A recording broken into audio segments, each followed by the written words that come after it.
What can we expect from Microsoft at E3 2014? Well, a remastering of Halos 1 to 4 is a given, including possibly Halo 5 beta access. You can expect Black Tusk to debut a new Gears of War, which might actually be quite a long way off.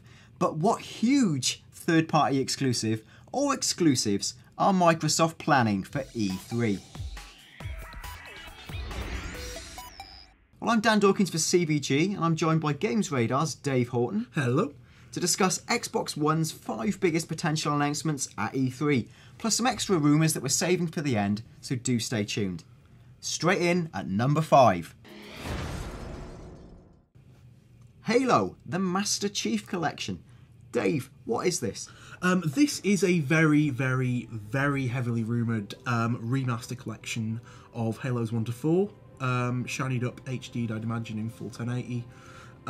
It is at the rumour stage yet, but it looks like this might be Microsoft's big, most tangible Halo announcement. And this rumour hasn't come out of fresh air. It was rumoured by Engadget at the start of the year, and in fact was, and this is something we will refer to throughout this discussion, there was a major leaker appeared on the sort of famous NeoGAF forums at the start of the year, a guy called NTKRNL or NTKernel, or however you pronounce such a thing. He said a load of things about the year ahead for Microsoft. A lot of them have already been proved true. The biggest one was about this, Halo Master Chief Collection. Makes perfect sense in the context of the upcoming Halo 5 Guardians. Yeah, I think it does, because the problem with Halo 5 Guardians, as great as it no doubt will be, it's a ways off at the moment. We're looking autumn 2015 is the current date for it. Yeah. That leaves Microsoft with a big Halo-shaped hole. This would fill it nicely, and it would also fulfill that promise of your next Halo adventure will start on Xbox One in 2014. Yeah. That they made, or your Halo journey will continue that they made last year. Yeah. Which, I mean, even for Microsoft at E3 trying to kill time, that is a little bit too much of a PR hand wave to just give them an HD collection. Yeah. So yeah, I think it would fill the gap, and it would maybe, hopefully, in some way tie into Halo 5. Yeah, so the rumour from this NT-Kernel geezer, that's obviously not how you pronounce his name, was that they may bundle these collections 1 to 4 with beta access, which we were debating off air. It feels early for a beta, but not so early, because betas are effectively glamorous interactive these days, promotions. Yeah. Unless you're Battlefield and you actually put a broken beta out and get flamed for it. Like, betas these days generally are just posh demos of a limited multiplayer selection. So if they can smash together like maybe 1 or 2 maps with a quick demo of what Halo 5 is going to do with multiplayer and get it out about a year before Halo 5 comes out, that seems sort of plausible. Number 4. This is the Epic / Unreal Engine 4 new IP. That's a weird title. What do we really think this is? What could it be based on? Well, obviously the obvious talk is that it's going to be a really shiny Cyberpunk game based off that Samaritan demo that they first showed off Unreal Engine 4 with. You can see that on screen right now. It's Cyberpunk man with cigarette in rainy streets. Yeah, neon, as Blade all Runner. games seem to be becoming these days. Next gen is the generation of shiny rain and neon. But yeah, there's no talk that this is definitely a game. There are rumours though, aren't there, that there's something similar being worked on. Yeah, and I think, well, Epic have got obviously a great historical tie-in with Microsoft. Yeah. You go back to the original Gears and that kind of thing. They've always been around. There were rumours as well. I don't know how much I can say of this. I know that the year before last at E3, when everyone was rumoured to be showing their next-gen consoles and didn't, I did hear a story about someone from Epic being in a cab with one of our journalists and being really upset because they thought they were told to expect an announcement of a next-gen machine and to be there, and then it didn't happen until the year after. So they've clearly had something in the works. So like you say, for them, almost in a way, they need to put something out as an advert for what is their main business model. Business-wise, this makes complete sense. I mean, funny you should say that, actually, because going back, when they announced Unreal 4 before there were any machines to run it, so they obviously had a roadmap in plan for it. But yeah, historically, I mean, especially over the last generation, Epic have made a huge amount of their money from licensing their engine tech rather than actually making games. You look at the way the Unreal Engine 3 dominated last generation after Gears of War showed off what it could do. They so far don't have a game that is that advert yet. I mean, obviously the Fortnite, we know that multiplayer shooter is working on it, but that's not overly graphically exciting. There's the new Unreal Tournament, which they're going to use, the user-generated content in that is definitely a way of Trojan horsing that engine onto people's dev kits. But Yeah. they need one giant mass market console. Oh my god, look at that game. Now, straight on to number 3. A new Xbox One exclusive by Platinum Games. Yeah, this is feasible. I mean, there are a couple of different variants of this rumour knocking around, that something might be going on with various different code names. One of them is Rug Puddle, which sounds a bit urine-based for my liking. There's Project Nagano also. Project Nagano, just worth adding, this was again part of the big rumour drop that went from this NTKRNL guy from the start of the year on NeoGAF. He said that Platinum Games is allegedly working on Project Nagano for a March 2016 release. Obviously, Platinum's fans are pretty obsessive because that's the kind of games they are. A few of them tweeted, Kamiya. Yeah.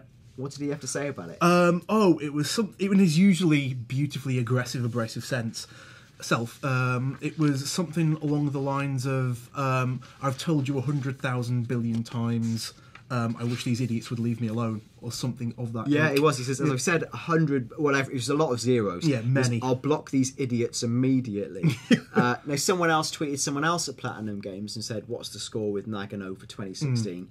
And the person replied more diplomatically with a question mark on the tweet, which is not saying no, it could just be befuddlement. It's not confirmation, let's put it that way. No. But like you were saying off air, Dave, it makes sense. Platinum really make highly respected niche games that are unlikely to survive without exclusivity and support from a platform holder. It's like they've carved, after all the trouble with the Clover Studios ish era, they've carved out a really nice niche as being like the go-to for hire guys for when you want a respectable niche exclusive to give your machine a bit of cred. Okay, now to big game number 2, the second hottest game on our list. This is Black Tusk, the developers, who were rumoured to unveil a new Gears of War game.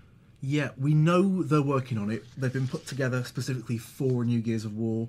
They've got Rod Ferguson, previously of Epic and Bioshock fame, kind of steering this thing onwards. The thing is, this studio has been put together very recently, so the game is literally in pre-production at the moment. But I think it needs a presence at the show, definitely, if only to attach the presence of Gears of War to the general aura of the Xbox going forward. Yeah, I think it seems like a dozy for Xbox to have more Gears of War. We literally know it's happening. And say Rod Ferguson, the guy who famously was brought in to save Bioshock Infinite, allegedly. The game existed in various parts. He's known as kind of the closer or the shaper. Yeah. He just came in and went, we're going to get this done, here's the schedule, bang, bang, bang. He made Bioshock Infinite happen, as opposed to it being a moon dream. Well, he's now working, to make Gears of War. Yeah. He put out on a Twitch live stream really recently, during this month, a teaser image of the new Gears of War. Now, this might be a parody of or a critique of teaser images, because as you can see on screen, it's just a massive it could be a cloud. Yeah, there is some blue sky maybe, which is quite new for Gears. That'll be exciting. It's even blurrier than that infamous Titanfall teaser image from years ago. Yeah, it is actually worse than that. It made that look HD and full of clarity. So let's not read too much into that image, apart from the fact it's got a sky and probably clouds. buildings. And clouds. Now, it does say that the game is in the very early concept and prototyping phase, and Microsoft owns the IP, and Black Tusk finally feel like they can expand the franchise. Now, he says, this is, again, one of the most biggest clumps of non-committal phrases ever. He says, multiplayer will be about intensity, responsibility, and accountability. Thank you, David Cameron. And he says, Black Tusk will stick to the canon as best as they can, but if they get in a situation in which they have to choose between what's fun and between the canon, like in the book of the comic books, they'll probably stick to the fun decision. Which is fine by me. Finally, our number one most anticipated thing, and here's a cop-out for you, it's a mysterious, huge third-party exclusive, or exclusives. Now, this is coming from GameSpot, who ran a big rumour saying to them, apparently a reliable source, the old infamous reliable source, told them that Microsoft is going to show at least one big third-party exclusive during their stage show.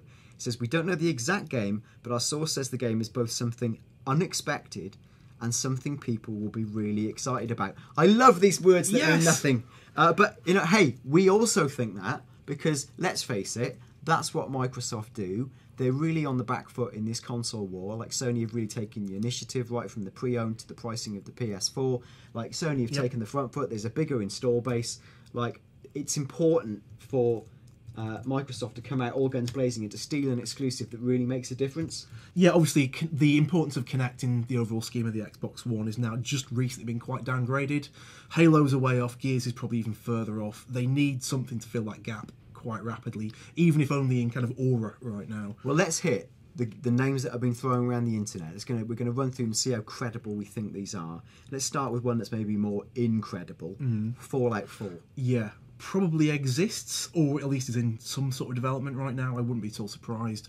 Will it be exclusive? I mean, I'd say timed exclusive at best, really. I think a game that big is really hard to keep in one person's pocket. The next game, now this could be a little bit credible, CD Projekt of Witcher fame, their Cyberpunk 2077 game. Yeah, that's feasible. I mean, that game looked promising, was initially very exciting just because it existed pretty much, but has gone quite quiet since then. So that quietness could be just development, but it could easily be because deals have been going on, so everyone had to shut up until something was sorted out.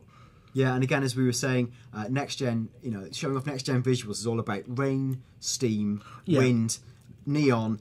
That game's got it all. It was the blueprint before even Samaritan that was there with the shiny things. Then Metal Gear's done that. Batman's doing that now. If you want to show off your console, you do it with shiny neon and rain. That's the way to do it. Cyberpunk ticks all those boxes for Microsoft, and also I think it's a gettable game. It won't be one that Sony would probably fight nail and tooth for, but it is a really great, credible, exciting exclusive. Also, Microsoft do have exclusive history with these guys.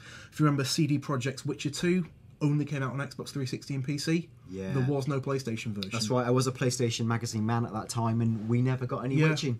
Sad times. Sad times indeed. Now, okay, that's looking fairly credible. Now, this is one straight out of left field. It's almost the phrase you say for all time just for a laugh. Shenmue 3. Oh, Shenmue. Yeah, I know why everyone wants it. I love Shenmue. I've still got my copy. It's great. But is it realistically a AAA seller now? I don't think it is, really, if it even is a thing. I think given that it was, even 15 years ago, one of the most expensive games ever made, I just don't see how things are going to improve. It's a franchise with no real presence to the modern generation of gamer. Maybe crusty old dudes like me go, Shenmue, that was all right. Like, I like driving the truck and having the job, but that's a long time ago. So, hey, it would be cool. It would definitely have cachet. I'm not going to bet any part of my house on it. Well, if you think we're correct, if you've got better suggestions, do let us know in the comments below. I'd love to hear your thoughts. Please click the like button if you enjoyed this video, and please subscribe, because next week we've got loads of great insight and analysis live from the show floor on E3, all next week on the CVG channel. Do not miss it. So thanks for tuning in. We'll see you again tomorrow for a Sony E3 prediction show. Bye. Bye.